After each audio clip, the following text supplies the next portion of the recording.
여러분 안녕하십니까. 광주 MBC 뉴스투데이입니다. 먼저 오늘의 주요 뉴스입니다. 검찰이 허재호 전 대주그룹 회장의 해외 자산 압류를 검토 중인 시점에서 대주건설의 뉴질랜드 현지법인에서 이상한 흐름이 감지됐습니다. 새정치민주연합의 무공천 방침으로 기초단체장 선거 구도가 3자 대결로 재편되고 있습니다. 지난 20년 동안 순천 나간읍성에서 열렸던 남도 음식문화 큰 잔치가 올해는 담양에서 열립니다. 버스가 다니지 않는 농어촌 산간 오지에 행복택시가 운행을 시작해 좋은 반응을 얻고 있습니다. 검찰이 허재호 회장의 해외 은닉재산 수사에 들어가자마자 허 씨가 설립한 뉴질랜드 건설사 쪽 움직임이 심상치가 않습니다. 최대 주주인 허재호 씨 주식이 다른 사람에게 양도됐고 기존 임원진이 전부 사퇴했습니다. 김인정 기자입니다. 뉴질랜드 KNC 건설사. 대주건설이 이름을 바꾼 현지법인으로 최근까지 허재호 씨가 회장으로 있던 건설사입니다. 지금도 뉴질랜드 부촌에서 고급 아파트를 분양하고 업계 최고를 목표로 활발한 활동을 하고 있는 이 건설사의 최대 주주는 주식 46%를 소유한 허재호 씨. 나머지 주식은 부인과 대주건설 앞으로 돼 있습니다. 그런데 어제 갑자기 주주 구성에 큰 변화가 생겼습니다. 뉴질랜드 기업혁신고용부 사이트를 보면 허 씨가 자신의 모든 주식을 뉴질랜드 교민 정모 씨에게 양도했다고 등록돼 있습니다. 기존 임원진인 허 씨의 친척과 이모 씨는 3월 5일자로 돌연 전부 사퇴했고 회사의 유일한 임원은 주식을 양도받은 정 씨로 등록돼 있습니다. 이런 갑작스러운 움직임은 검찰이 허 씨의 미납벌금 수백억 원을 추징하기 위해 해외 자산 압류를 검토하는 시점에서 이루어졌습니다. 대주건설의 뉴질랜드 현지법인인 KNC에 갑작스러운 주주 변경과 임원 교체가 어떤 배경에서 이루어진 것인지 관심이 쏠리고 있습니다. MBC 뉴스 김인정입니다. 이른바 황제노역 때문에 여론이 들끓고 있는데 웬일인지 지역 정치권은 침묵하고 있습니다. 이례적인 침묵에 다른 배경이 있는 건 아닌지 궁금해집니다. 윤근수 기자입니다. 통합진보당의 윤민호 광주시장 예비후보가 황제노역 판결을 규탄하며 법원 앞에서 1인 시위를 했습니다. 이것과 관련해서 국민들의 분노가 높은 것 같아요. 그래서 이걸 통해서 국민들과 더 많이 좀 소통하고 여론이 들끓을 땐 민심에 따라서 민감하게 반응하는 게 정치의 기본적인 속성입니다. 요즘 같은 선거철엔 두말할 나이도 없습니다. 그런데 광주시장 후보들은 논평 한 줄 내지 않았고 이례적인 침묵은 오히려 궁금증을 자아내고 있습니다. 대주그룹이 탈세를 한 시기는 지난 2005년과 2006년. 이용섭 의원은 2005년 3월까지 탈세를 잡아내야 할 국세청의 장이었고 이후로는 청와대 혁신수석을 지냈습니다. 이병환 이사장은 당시 대통령 비서실장이었습니다. 강훈태 시장은 허재호 씨가 내지 않은 세금 124억 원을 받아내야 할 광주시의 행정수장입니다. 지난 2007년 허 씨가 검찰의 수사를 받을 땐 당시 박광태 시장과 박준영 지사가 지역 경제에 피해가 우려된다며 사법당국의 허 씨의 선처를 호소했다가 빈축을 사기도 했습니다. 지역 정치권들이 오히려 거기에 동조했었던 상황이 있었기 때문에 여기에 대해서 적극적인 입장 표명을 못하고 있는 것은 과거에 원죄로부터 이런 문제들이 발생했기 때문에 나타난 현상이라고 보고 있습니다. 허 씨 때문에 전 국민이 분노하는 가운데 유독 침묵하는 지역 정치권은 왜일까라는 의문을 넘어서 혹시 원죄가 있는 건 아닐까 하는 의심까지 사고 있습니다. MBC 뉴스 윤문수입니다. 광주 이순환도로 인근에는 대주아파트 주민들을 위한 방음터널이 있습니다. 그런데 이 터널 공사비를 둘러싼 구상권 집행이나 아파트 건축 허가 등에서 행정기관이 왠지 대주 측의 편의를 봐준 게 아닌가 하는 의혹이 일고 있습니다. 정용욱 기자입니다. 광주대 부근의 이순환도로 송암요금소 전후로는 2개의 방음터널이 있습니다. 광주시가 2, 3년 전에 총 79억 원을 들여 설치한 겁니다. 도로 옆에 진월과 풍암 대주아파트 주민들이 제기한 소음 피해 소송에서 순환도로 관리자인 광주시가 패소해 설치됐습니다. 이후 광주시는 소음 피해 책임이 아파트 건설사인 대주 측에 있다며 구상권을 청구했고 지난해 4월 승소했습니다. 하지만 대주그룹 부도로 재산이 압류돼 구상권 소송에 대한 실익이 없다는 이유로 광주시는 전체 금액의 15%가량인 11억 6천여만 원을 구상권으로 청구했습니다. 이마저도 구상권 승소 이후 1년이 다 돼가도록 구상권 집행이나 추가 구상권 확보를 위한 노력은 없는 상태입니다. 재산이 없는데 어떻게 받겠습니까? 새로운 재산이 나타나면 받아내는 쪽으로 최선을 다해야죠. 아파트 건축 허가도 대주 측의 편의를 봐준 게 아닌지 의문입니다. 당시 순환도로 공사가 대주 아파트 공사보다 1년 이상 빨리 시작돼 향후 소음 피해가 충분히 우려됐는데도 관할구청은 특별한 소음 대책 없이 건축 허가를 내줬습니다. 과연 그 당시에 어떤 이런 잘못된 행정 집행이라도 이런 부분들이 단순한 실수인가라는 의문을 갖게 만들 수밖에 없는 이런 사안이라는 생각이 들고요. 검찰과 법원의 봐주기에 이어 행정기관까지 대주그룹 측을 관대하게 대해줬다가 낭패만 보고 수십억 원의 혈세만 쓴 꼴이 됐습니다. MBC 뉴스 정용욱입니다. 새정치민주연합의 무공천 방침으로 기초단체장 선거구도가 3자 대결로 재편되고 있습니다. 단일 후보 선출을 위한 후보자 간의 합종 연횡이 빠르게 전개되고 있고 유력 후보들의 출마 포기도 잇따르고 있습니다. 김양훈 기자입니다. 무한군수 출마가 거론됐던 3명의 예비후보가 단일화에 원칙적으로 합의했습니다.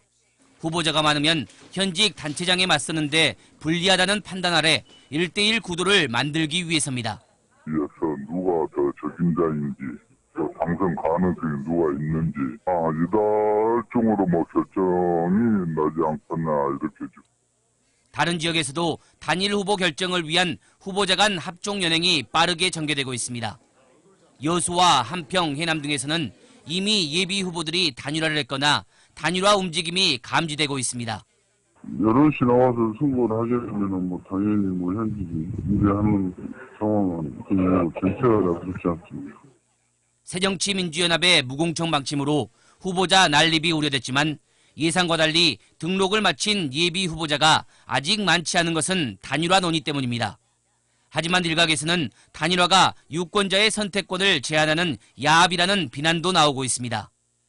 유력 후보들의 불출마 선언도 잇따르면서 선거구도는 현역과 단일 후보 그리고 무소속의 3자 대결로 빠르게 재편되고 있습니다. 후보 난립에 반사 이익을 기대했던 현역 단체장들도 바짝 긴장하는 모습입니다. 현역 프리미엄을 누리기 위해 예비 후보 등록을 5월 초로 최대한 미루려던 계획을 접고 서둘러 선거운동에 들어갈 것을 검토하고 있습니다.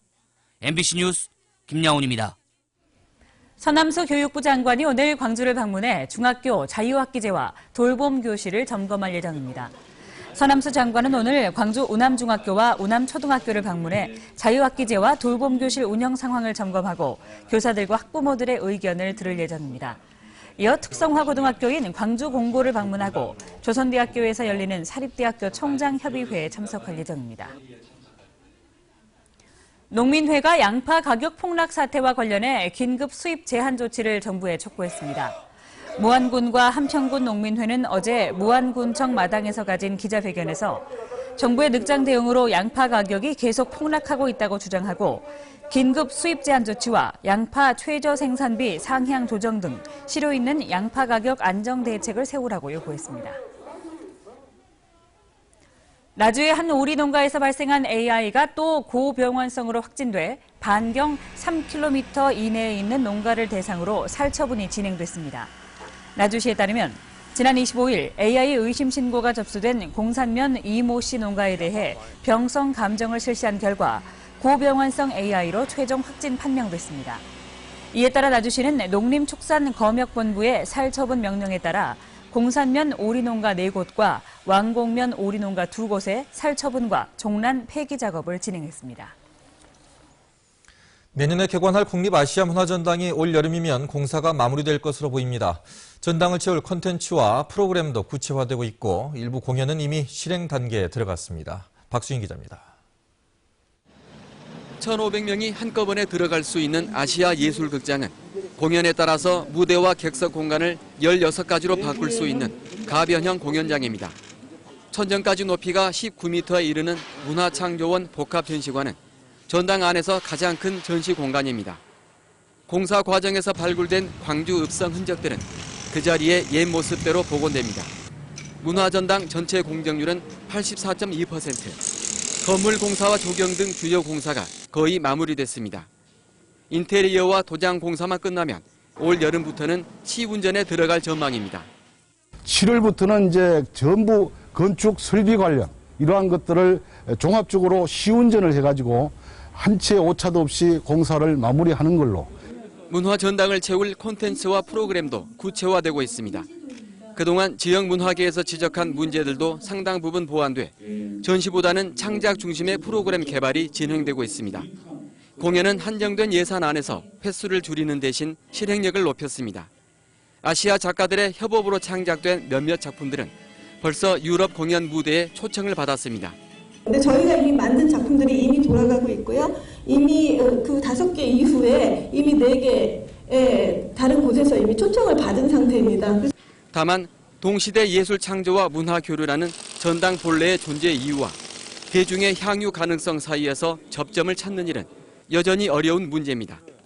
이제 그 광주 시민들은 문화를 향유하고 싶어하는 욕구가 있고 일반 국민들은 문화 콘텐츠, 문화 산업으로 인식하는 점들이 오히려 기본 취지에 가깝게 인식하고 있어서 문화 전당의 특징들이 논의가 됐으면 하고요. 전당 운영 주체가 아직 결정되지 않은 점, 그리고 전당에 대한 홍보가 미진한 점도 성공적인 개관의 걸림돌로 지적됐습니다. MBC 뉴스 박수인입니다.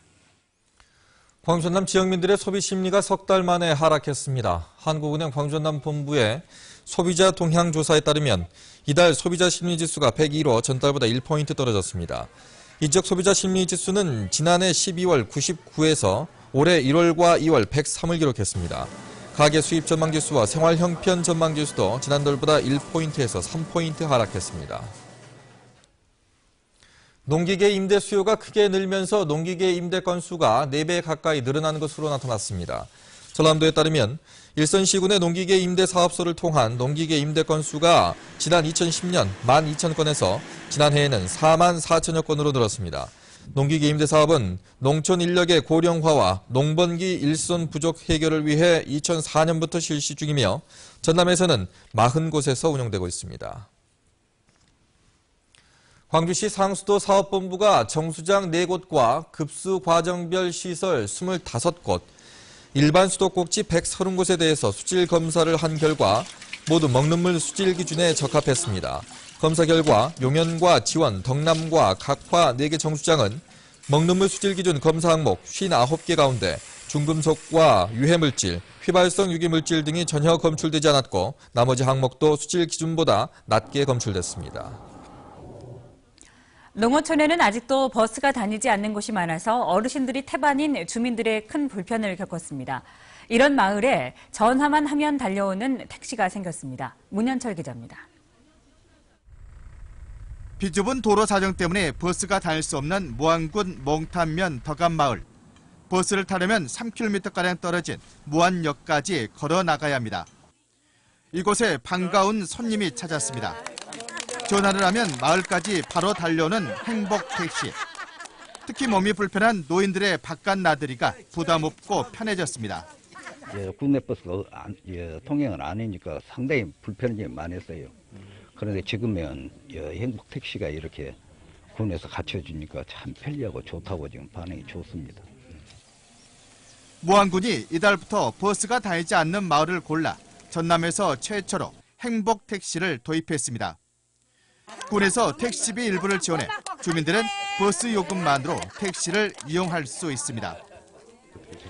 일단은 저희가 9개 읍면에 1개 마을씩 해가지고 시범적으로 9개 마을에 대해서 운영을 하고 있습니다. 근데 이게 운영하는 과정에서 뭐 문제점이라든가 개선할 사항에 대해서는 다 개선을 해가지고 이제 기회만 된다라고 하면은 좀 확대할 예정으로 그렇게 방침을 가지고 있습니다.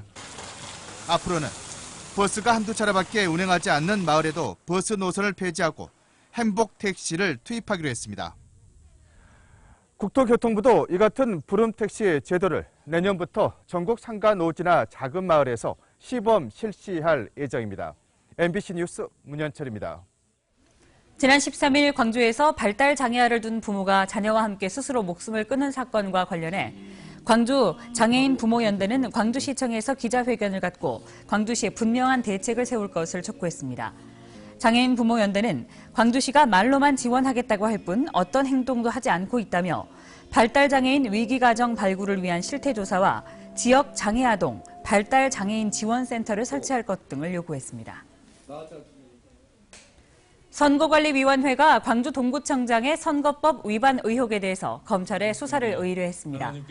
광주시 동구선거관리위원회는 노희영 동구청장이 민주평통자문위원 등 해외 연수를 떠난 일행 20여 명에게 1인당 $200씩 여행 경비를 제공한 의혹과 관련해 광주지검에 수사를 의뢰했습니다. 선관위는 관련자들의 진술이 엇갈리는 등 보다 정밀한 조사의 필요성이 있어 검찰에 수사를 맡겼다고 밝혔습니다.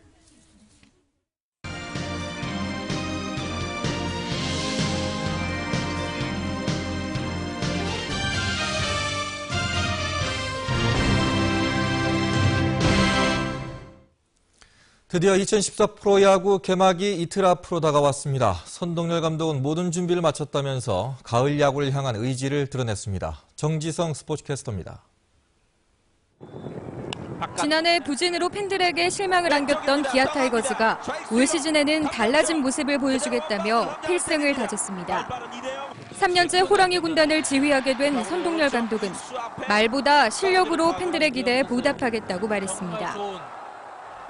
그 땀의 대가는 절대 올해 아마 좋은 결과가 있을 거라고 생각합니다. 특히 새로 생긴 이 챔피언스 필드 구장에서 팬 여러분들한테 가을 야구를 꼭 할 수 있도록 최선을 다하겠습니다.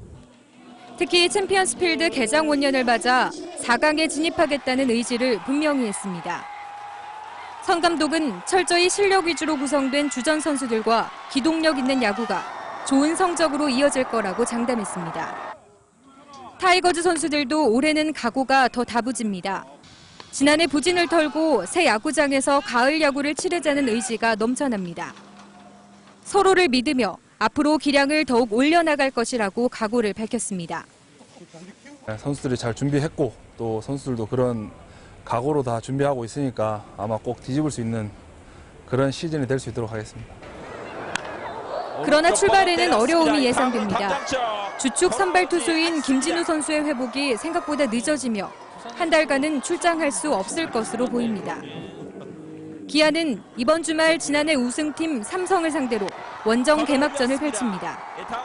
기아 타이거즈는 이곳에서 열리는 첫 홈 경기를 반드시 승리로 이끌어 새 야구장 개장의 기쁨을 팬들과 함께 나누겠다고 밝혔습니다. MBC 뉴스 정지성입니다. 민주당 이낙연 의원은 내년에 열리는 전국 우수시장 박람회를 전남에 유치하겠다고 밝혔습니다. 이낙연 의원은 전국 100여 개 전통시장이 참가하는 우수시장 박람회를 내년에 전남에서 개최하면 우수사를 배울 수 있고 지역 전통시장 활성화의 계기로도 삼을 수 있을 것이라고 말했습니다. 민주당 주승용 의원은 경로당의 기능을 독거노인들을 위한 공동생활 주거공간으로 전환하겠다고 밝혔습니다. 주승용 의원은 경로당을 독거노인을 위한 공동생활공간으로 전환하면 불의의 사고나 질병 등 위급 상황에 대처할 수 있고 보다 안정감 있는 여생을 보낼 것이라며 경로당의 수요를 파악해 단계적으로 사업을 추진하겠다고 공약했습니다. 이석형 전남지사 예비후보는 여수를 세계 4대 미항으로 만들어가겠다고 밝혔습니다. 이석형 예비후보는 여수를 명실상부한 세계 4대 미항이자 아시아의 최고 미항으로 만들기 위해 도로와 교통을 비롯한 사회 문화 인프라를 정비하는 등 도시개발 방안을 마련하겠다고 공약했습니다. 순천 지역의 대표 축제로 지난 20년 동안 나간읍성에서 열렸던 남도 음식문화 큰 잔치가 올해는 그곳에서 열리지 않습니다. 담양으로 개최지가 바뀐 건데 전라남도의 갑작스런 개최지 변경에 불만 어린 지적과 함께 순천시의 자성의 목소리가 커지고 있습니다. 김종태 기자입니다. 1994년 순천 나간읍성에서 첫 선을 보인 남도 음식문화 큰 잔치. 지난해 20회를 맞을 때까지 전라남도 22개 자치단체의 맛과 멋을 즐길 수 있는 순천의 대표 축제로 자리 잡았습니다. 하지만 축제 주관인 전라남도는 올해 개최 장소를 담양군으로 변경했습니다. 이유는 사적지로 지정된 나간읍성의 문화재 훼손과 단조로운 축제 프로그램 때문입니다.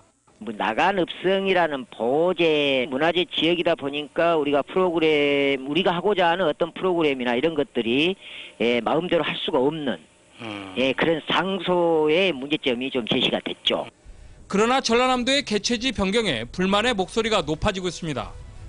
문화재 훼손이 컸다라는 지적에 순천시가 전라남도의 수차례 나간읍성 외곽 공터에서 축제를 개최할 것을 건의했는데도 전라남도가 읍성 안에서 축제를 강행해놓고 이제 와서 장소를 변경하는 것은 이해하기 힘들다는 것입니다. 전라남도에서는 일관되게 성 안에서만 이렇게 개최할 것을 강요해 오다가 이번에 이렇게 개최지를 변경한 것은 너무 일방적인 처사고 보다 신중한 그런 검토가 필요한 것으로 생각이 됩니다. 축제 프로그램이 단조롭다는 부분도 매년 축제 기한을 전라남도가 관여해놓고 순천시의 모든 책임을 떠넘기는 뉘앙스에 서운함이 묻어나고 있습니다. 물론 한 장소에서 20년이나 개최한 상징성 있는 축제를 다른 자치단체에 빼앗긴 순천시의 안이한 대응도 꼼꼼히 따져봐야 한다는 지적입니다. 그래서 어느 한쪽이 잘했다 잘못했다라기보다는 축제도 이제 전문적이 돼야 된다라는 생각을 가집니다. 그래서 좀 더 전문화되고 볼거리를 풍부하게 제공할 수 있는 이런 축제로 거듭나기 위한 공무원들의 노력이 필요한 시기라고 봅니다. 순천만 갈대축제와 함께 순천의 대표 축제였던 남도 음식문화 큰잔치는 이제 지역에서 볼 수 없게 됐습니다. 도 주관이 아닌 지역 여건에 맞도록 시 차원의 차별화된 새로운 축제 개발에 순천시의 고민이 깊어지고 있습니다. MBC 뉴스 김종태입니다.